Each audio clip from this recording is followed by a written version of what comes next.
네, 작전 리포트 가겠습니다. 허반석 어드바이저 함께합니다. 안녕하세요. 안녕하세요. 네, AS 먼저 준비하셨네요. 네. 삼양식품이죠. 밀가루 가격은 팜유 가격은 소맥 가격은 떨어지고 예. 이미 농심 오뚜기는 올렸는데 삼양식품 마지막으로 올릴 찬스, 그 찬스 직전에 매수해야 합니다. 여기서요. 네, 라고 말씀을 드렸고요. 여기까지 왔네요. 사실 한 차례 한 두세 호가 목표가 직전까지 갔다가 예. 다시 떨어졌다가 올라가고 있는데 네. 목표가를 그래도 달성을 했다라는 이야기는 드려야 될 것 같아서 차트상 저위험 구간에 매수를 하시고 이익의 방어가 되고 있는 기업들, 그중에서도 특히 수출 비중이 높았던 기업이 삼양식품이었습니다. 네. 불닭볶음면, 카타르에서도 인기가 많았다라는 이야기가 전해지고 있는데요.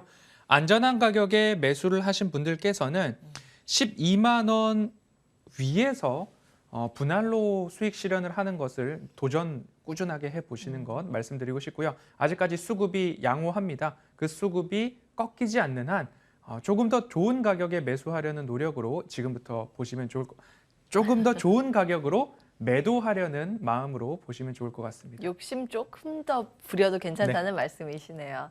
그때 기억에 매운 거 잘 못 드신다고 했던 것 같은데. 네. 예, 제가 잘 먹어서 예 불닭볶음면에 대해서 리뷰를 제가 좀 해드렸던 기억이 납니다. 조금 더 그럼 들고 가는 전략으로 기억해 보겠습니다. 함께하신 분들 축하드리고요. 본격적으로 오늘의 레포트 열어보겠습니다. 이 가격이면 승률이 매우 높은 자리에 설탕 나와 있는데요. 네. 예, 이 기업인가요? 그렇습니다. 어, 설탕 점유율이 80% 넘어가고 있고요. 네. 그리고 뭐 만두 하면 이 기업밖에 없겠죠. CJ 제일제당. 백설 이게 CJ 제일제당 제품인가요? 아마도 그럴 겁니다. 네, 그렇군요. 아마도 알겠습니다. 그럴 겁니다. 예. 그래서 설탕 시장 점유율 80%, 밀가루 시장 점유율 65%, 냉동 만두는 46%인데 매출이 1조 원, 단일 품목으로는 1조 원 넘긴 지 꽤 되었다. 예. 그리고 이 기업도 수출 비중이 굉장히 높은 기업인데 제목을 승률이 매우 높은 자리라고 말씀을 드렸는데요. 차트부터 오늘은 좀 보도록 하겠습니다. 예, 이제 가격적으로 괜찮다고 보신 것 같아요. 이거는 ISC예요. 올해가 이제 12월인데 예. 작전 리포트에서 ISC를 자주 언급을 드렸고 예. 7월 4일, 10월 16일 그렇게 두 번을 요렇게. 좀 말씀을 드렸습니다. 네. 저는 2년여 가까이 매매를 하고 있는 종목 중에 하나인데 이 추세선과 맞닿았을 때는 오히려 조금 욕심을 내볼 만한 자리. 그래서 예. 제가 안내드리는 것은 여기는 가격적 모멘텀이 좋은 자리다. 그러면 차트상 저위험 구간에 매수를 한다면 예. 사실 손실 볼 확률보다는 수익을 낼 확률이 높은 자리다라는 것들을 좀 말씀을 예. 드리는 가장 대표적인 차트가 사실 업종이 달라요. 이거는 그렇습니다. 이제 IT 쪽인데. 네.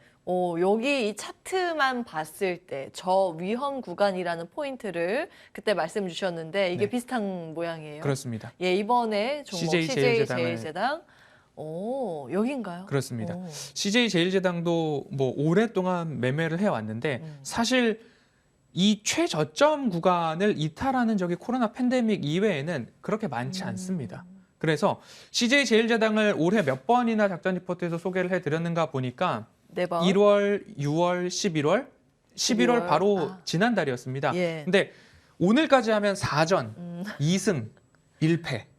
한 번 그렇습니다. 실패했군요. 11월 21일 날 그래도 반등 포인트가 예. 나오리라고 생각을 하고 말씀을 드렸는데 참 얄궂게도 이 저점 구간까지 지금 막 내려와 있는 상황입니다. 그래서 예. 제목을 승률이 조금 더 높은 자리에 왔기 때문에 제가 작전 리포트는 주봉을 4개 정도 보자라고 말씀을 드렸는데 네. 오늘이 약 한 달째 되는 날인데 여기서 잘라버리는 게 아니라 오히려 여기서 추가 매수 자리로 한번 기회 포착을 해보시는 것도 나쁘지 않겠다라는 말씀을 올해 마지막으로 CJ 제일제당 살펴보도록 하겠습니다. 예, 2승 1패. 그 패를 복구하기 위한 더 낮은 구간에서 그렇습니다. 오늘 소개를 해주신다는 내용 보겠습니다. 곡물가 상승 사이클. 네, 그때도 한번 살펴봤습니다. 2010년 1월 그리고 2020년 1월입니다. 예.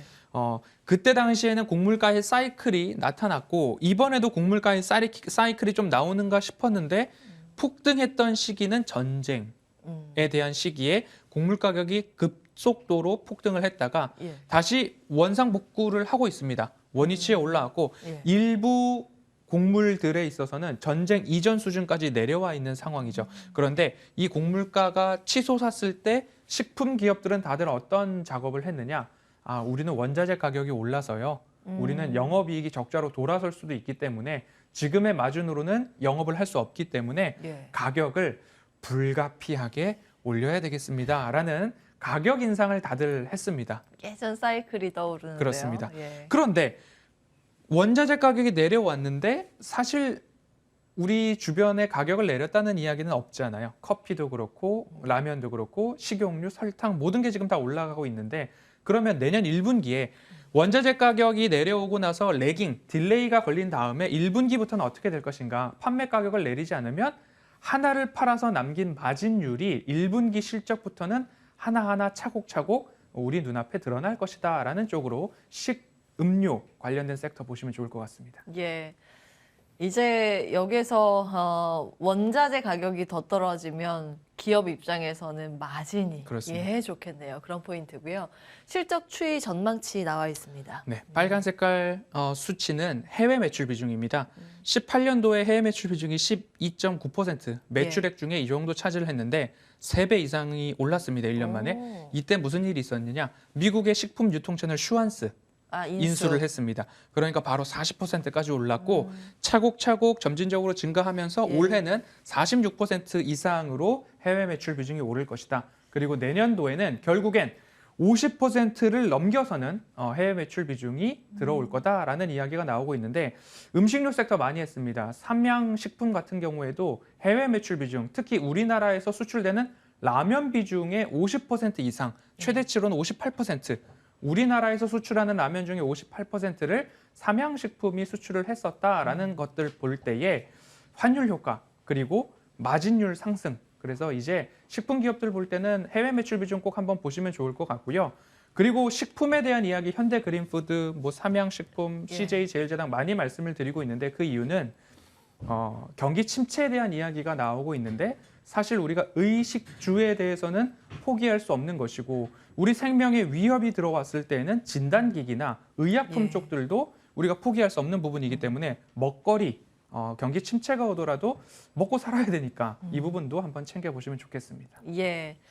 이제 분기별로 실적 추이가 나와 있습니다. 네, 실적은 늘 말씀을 작전 리포트에서는 분기별로도 좋아지고 연도별로도 좋아지고 그리고 영업이익률 같은 경우에도 올해, 내년, 후년도까지 꾸준히 반등하고 있는 기업들 위주로 작전 리포트에서는 소개를 드리고 있기 때문에 사실 이 이야기를 한마디로 축약을 하면 펀더멘털이 탄탄한 기업은 가격적으로 안전한 가격대에서는 접근하는 것이 지금 시장에서는 유리하시다라는 말씀 전해드리고 싶습니다. 예, 넘어가겠습니다. 뭐 지난번에 봤던 내용이라서 자, 차트 앞서서 좀 봤습니다. 지금 네. 가격대 이제 가격 전략을 세우면 좋을 것 그렇습니다. 같습니다. 200주선에서 이제 지지를 늘 받아왔기 때문에 현재 가격대에서도 CJ제일제당은 추가 매수가 가능한 구간이다라고 좀 말씀을 드리고 싶고요. 37만 5천 원가 가장 가까울 때 제시를 좀 드리고 싶습니다. 지금 가격에서도 단가 낮추기를 위한 매수 대응 가능하다라고 보여지고요. 오늘 장 후반으로 들어가면 들어갈수록 어찌 보면 FOMC에 대한 경계감 때문에 네. 시장의 시장의 변동성들이 꾸준하게 오늘 시장 나오지 않을까도 생각이 되니까요. 너무 급하게 보시기보다는 장 후반까지 기다리셨다가 37만 5천 원과 가장 가까울 때가 어디일까라고 보시면서 한번 매수하셔도 좋은 가격대다라고 말씀을 드리고 싶고 목표가로는 45만 원 제시를 해드리겠습니다. 내년 상반기 안에는 이 가격대 또 나올 수 있겠다라고 판단이 되고 있습니다. 1분기 실적 본다라고 보시고 CJ제일제당 보시면 좋겠습니다. 예. 오늘의 종목 가격 전략까지 받아봤습니다. 이제 방송 끝나고 바로 무료 공개 네. 방송 하시나요? 네. 어떤 이야기 준비하셨어요? CPI 지수를 10월 달부터 사실은 맞춰가고 있습니다.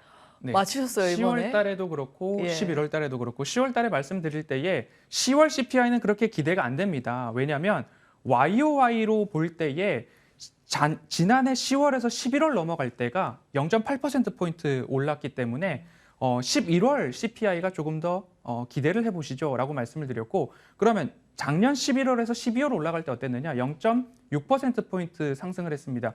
기대가 되는데 에너지 가격도 조금 줄어들고 있는데 라는 모습들 때문에 사실 가장 큰 우리의 변동성의 피크는 동심한 길이 아니었는가 하는 이야기를 통해서 전달을 드렸었기 때문에 이제 FOMC만 지나면 다음 FOMC는 2월이잖아요. 네. 그러면 우리 시장의 큰 악재는 뭐 양도소득세, 금투세 관련된 예. 부분들이 좀 남아 있는데 앞으로 시장 전략 어디까지 우리는 목표를 세울 수 있을 것인가 이 부분 살펴보도록 하겠습니다. 희망회로 돌리고 계시는데요. 예, 근거들을 말씀 주셨습니다. 기간에 대한 FOMC 근거, 물가에 대한 근거, 물가를 맞추셨군요. 대단합니다. 무료 공개 방송에서 이제 말씀을 하셨던 10월부터 거죠. 지금까지. 이후의 방향성을 어떻게 잡아야 하는가 이어지는 공개 방송 통해서 확인해 보시기 바랍니다. 허반석 어드바이저 함께했습니다. 말씀 고맙습니다.